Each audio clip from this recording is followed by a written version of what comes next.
I, 28F, need to provide some background first.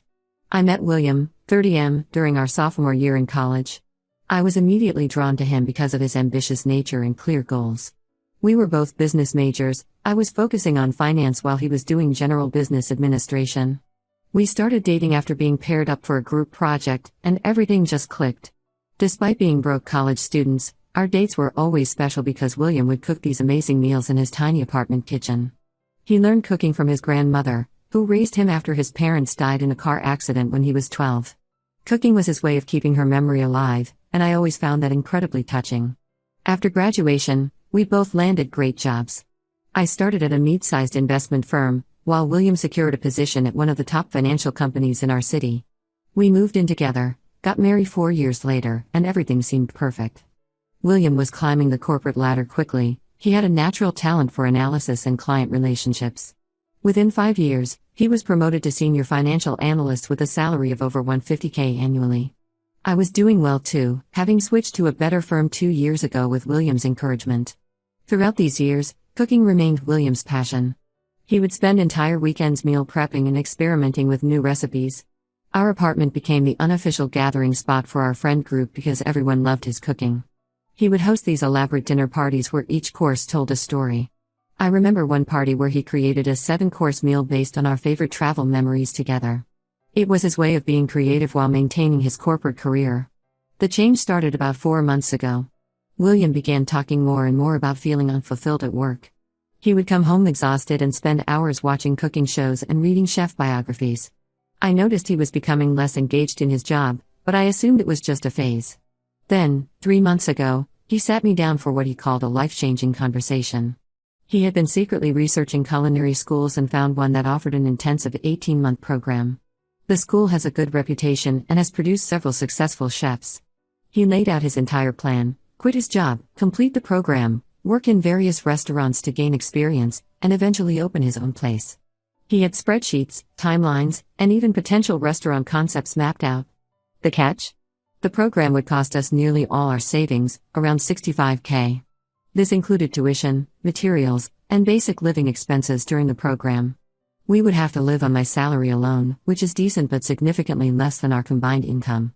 William had calculated that with some lifestyle adjustments, we could make it work. I was stunned but tried to be supportive. After all, he had always supported my career moves. When I wanted to switch firms 2 years ago, despite the initial pay cut, he encouraged me to think long-term. We spent weeks discussing the pros and cons. I asked about part-time programs, but he insisted that the intensive program would give him the best foundation. We went over our finances multiple times, created detailed budgets, and worked out a plan. Everything looked manageable on paper, so I agreed. The first month was actually exciting. William was like a kid in a candy store, coming home every day with stories about different cooking techniques and showing me his knife skills. He would practice his lessons at home, and while the results weren't always perfect, his enthusiasm was infectious. I thought maybe this was exactly what he needed. But things started changing during the second month. The program is brutally demanding. He leaves at 6 a.m. and often doesn't return until 8 p.m. or later. The physical demands of being on his feet all day, combined with the stress of learning everything from scratch, have taken a toll on him. He's constantly exhausted, irritable, and worst of all, he's lost interest in cooking at home. This last part really bothers me. Our weekends used to be filled with the smell of his cooking and the sound of friends laughing around our dinner table. Now, when I suggest having friends over, he says he's too tired. When I ask what he wants for dinner, he usually opts for takeout or something simple like pasta. The passionate cook who used to spend hours perfecting a sauce now barely has the energy to heat up leftovers. The financial strain is starting to show too. We had to cancel our planned trip to Europe, something we'd been saving for over a year. We've cut back on all non-essential expenses. I've started taking extra projects at work to make up for the lost income. We're not in dire straits, but the comfort and security we worked so hard to build is slipping away. Last week, I discovered something that really shook my trust. While organizing our home office, I found papers for a personal loan of $20K that William had taken out without discussing it with me. When I confronted him, he said it was for essential equipment and additional workshops that weren't included in the original program cost. He argued that these extras would give him an edge in the industry. I was furious. We had always been transparent about our finances, and this felt like a huge betrayal of trust. Every time I try to discuss my concerns, William gets defensive. He reminds me that I agreed to this change and accuses me of not believing in him. He talks constantly about his future restaurant plans, but all I can think about is our dwindling savings and mounting stress. Yesterday, he mentioned wanting to extend his program by taking some advanced courses, which would mean even more time and money. I'm starting to realize that maybe I was naive in thinking this transition would be smooth. The William I knew was organized, responsible, and always considered our partnership in his decisions. This new William seems willing to sacrifice our financial security and relationship stability for his dream. While I admire his courage to pursue his passion, I'm terrified that he's being impulsive and unrealistic. I love him deeply, and I want him to be happy, but I'm really starting to regret supporting this decision. Our comfortable, stable life has been turned upside down, and I'm not sure if it's worth it. Sometimes I catch myself resenting him for choosing this path, and then I feel guilty for these thoughts. I don't know if I'm being selfish or practical. Should I continue supporting this dream, or is it time to have a serious conversation about going back to his corporate job? Edit to add, a lot of you have mentioned that I should give it more time since it's only been 3 months. You're probably right. I think the sudden lifestyle change and financial stress are making me panic. I'll try to be more patient and supportive while keeping an eye on our finances. Update 1: I want to thank everyone who commented on my original post. Many of you suggested I was being too hasty in my judgment and needed to give William more time to adjust to this massive life change. Your words made me reflect on my reaction, and I decided to try harder to understand his new world. Last week, I planned a surprise visit to his culinary school during their lunch break. I picked up food from his favorite deli, the one where we had our first date in college, thinking it would be a nice gesture to show my support. When I arrived at the school, the scene I walked into changed everything. I found the classroom area easily enough, but William wasn't there. A student directed me to one of the practice kitchens, saying he often spent extra time there. When I walked in, I saw William with a young woman who I would later learn was Sarah, 25F. They were standing very close together at a cooking station, and he was guiding her hands while teaching her some kind of cutting technique. What struck me was how relaxed and happy he looked, a complete contrast to the exhausted, irritable person I see at home. When they noticed me, William seemed startled, almost jumping away from Sarah. He quickly introduced us, and Sarah was overly friendly in a way that immediately set off alarm bells in my head. She kept touching William's arm while talking and referring to inside jokes I didn't understand. She mentioned how William had such a natural teaching ability and how lucky she was to have him as her practice partner. But what really caught me off guard was when she casually mentioned their weekend study sessions at her apartment. According to her, they've been meeting regularly to practice recipes and techniques. This was news to me. William had told me he was practicing at school during those weekends. When I glanced at him, he was staring at the floor, refusing to meet my eyes. The ride home that evening was tense. When I finally brought up Sarah and the weekend study sessions, William became defensive in a way I've never seen before. He accused me of spying on him and said Sarah was just a dedicated student who needed extra help. When I pointed out that he had lied about where he was spending his weekends, he turned it around on me. He claimed my negativity about his career change was pushing him away, and he needed to spend time with people who actually supported his dreams. That argument led me to do something I should have done weeks ago. I went through our credit card statements in detail. What I found made my stomach turn. There were multiple charges from high-end restaurants and bars, all on weekends when he was supposedly studying at school. Some charges were from places across town, nowhere near either the school or Sarah's apartment. When I presented him with this evidence, his story changed. Suddenly, these outings were about networking and studying different restaurant atmospheres. He claimed it was essential for understanding the industry and building connections.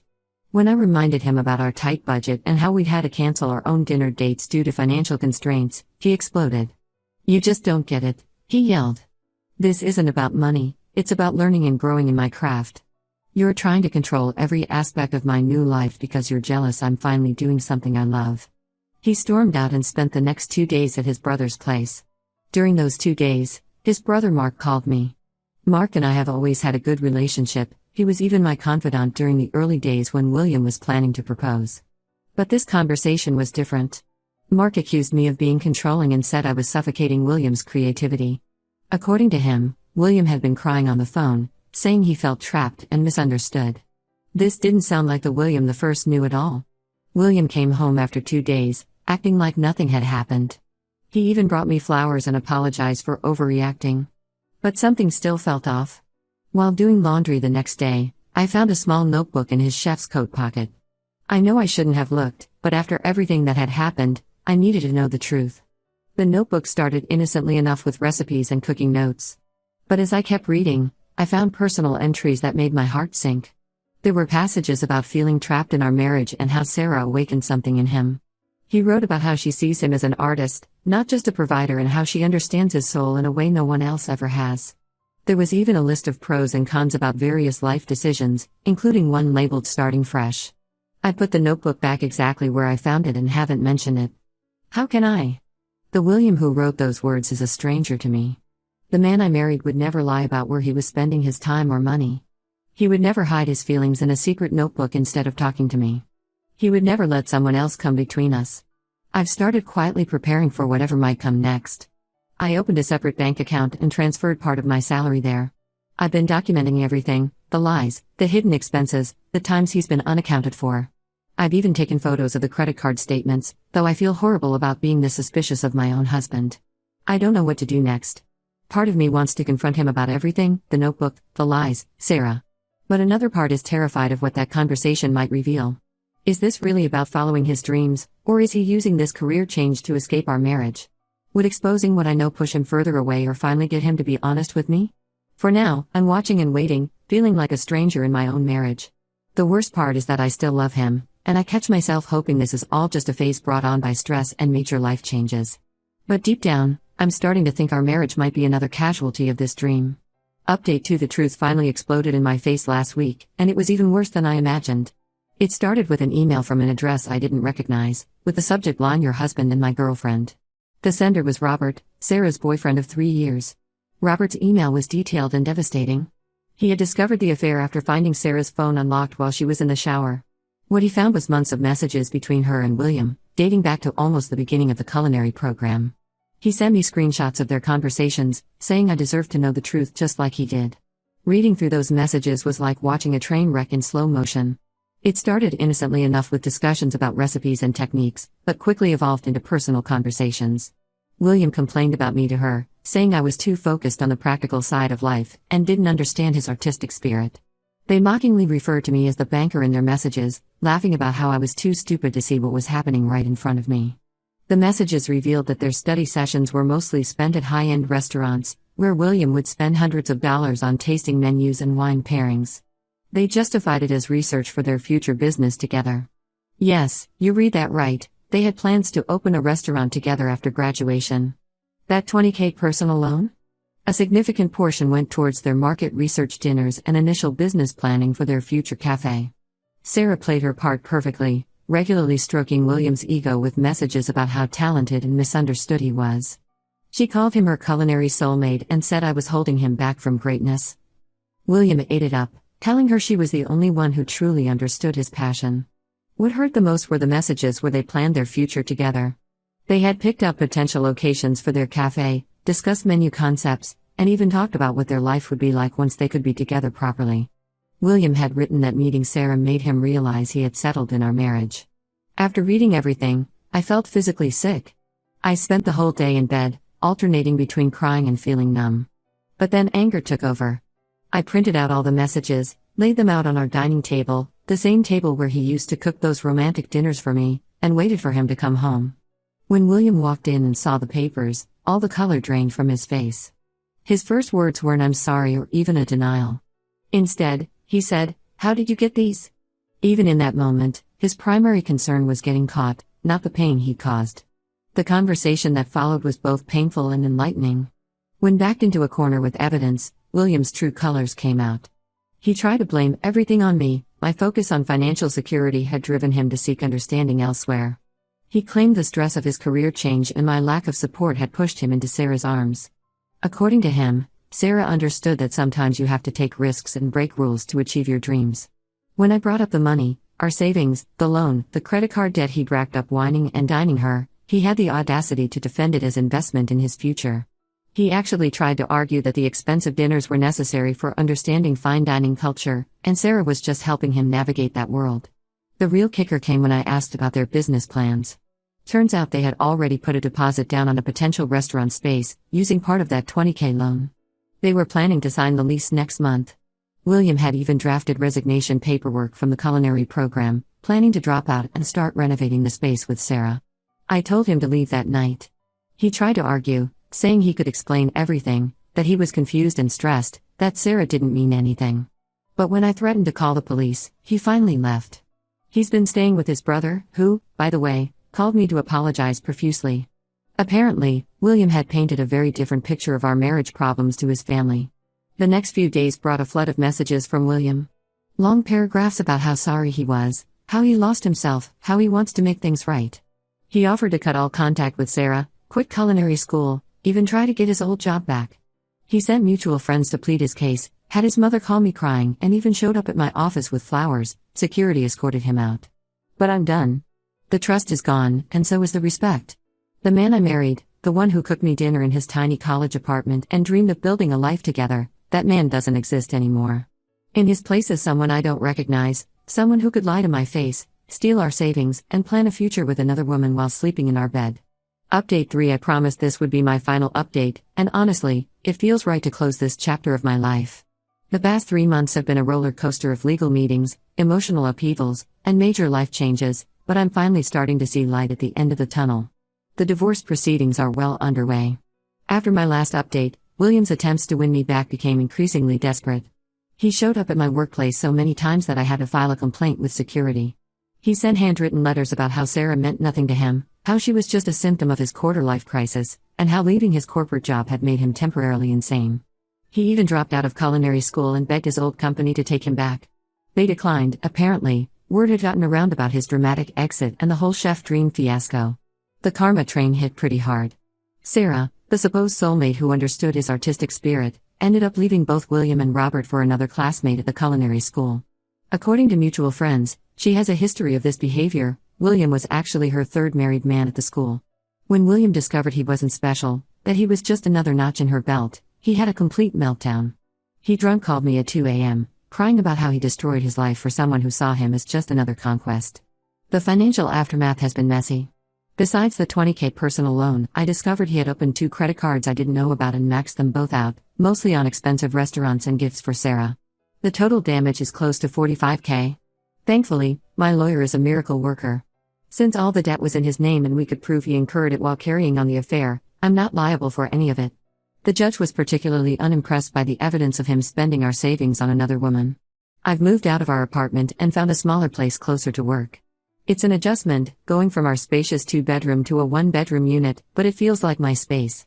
No memories here, no ghosts of dinner parties past. I'm slowly rebuilding my savings and focusing on my career. I actually got promoted last month, which feels like the universe's way of saying I made the right choice. Some of our mutual friends think I should give William another chance. They point out that he's suffered enough. He lost his career, his dreams, his reputation, and his savings all at once. He's working as a line cook at Applebee's now, making barely above minimum wage. His brother told me he's living in their parents' basement and can barely make the minimum payments on his debt. They say he's learned his lesson. But I can't go back. The trust is completely shattered, and I'm not interested in being anyone's consolation prize or safety net.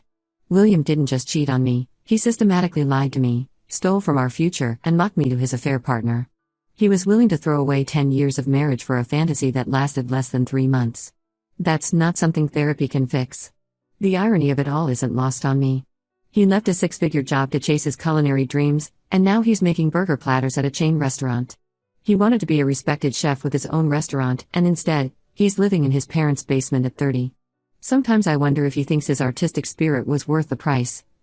As for me, I'm doing better than I expected. The divorce should be finalized in a few months. My lawyer thinks we might even be able to get William to pay some of my legal fees given the circumstances. I've started taking cooking classes, partly to reclaim something he tainted, and partly because I refuse to live on takeout forever. My new place has a small but functional kitchen, and I'm slowly learning to enjoy cooking for myself. I've had a few friends try to set me up on dates, but I'm not ready. Right now, I'm focused on rebuilding my life and rediscovering who I am without William. Maybe someday I'll trust enough to love again, but for now, I'm content with my independence and peace of mind. Sometimes the best revenge is simply living well.